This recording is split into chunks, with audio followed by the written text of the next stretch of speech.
خواجہ حسن بصری رحمۃ اللہ علیہ فرماتے ہیں کہ کتے میں 11 ایسی عمدہ خصلتیں ہیں کہ وہ ہر مومن کو اختیار کرنی چاہیے۔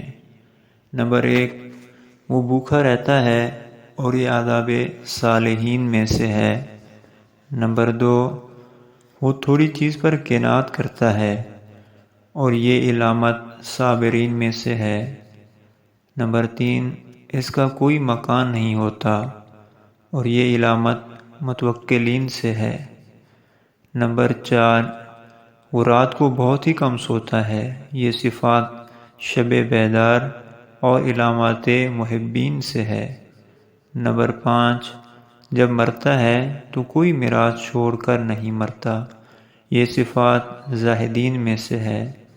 نمبر 6، یہ اپنے مالک کو نہیں چھوڑتا، گو اس پہ جفا کرے اور اس کو مارے، یہ علامت مریدان صادقین میں سے ہے۔ نمبر 7، ادنیٰ جگہ پر ہی راضی ہو جاتا ہے، یہ علامات متواضعین سے ہے۔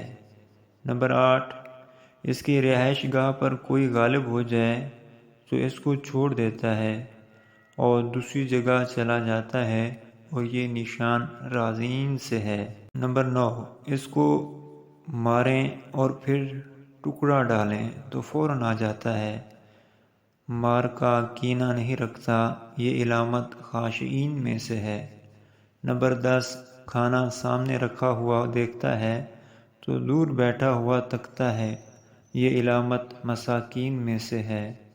نمبر 11، کسی مکان سے کوچ کر جاتا ہے تو پھر اس کی طرف التفات نہیں کرتا، یہ علامت محزونین میں سے ہے۔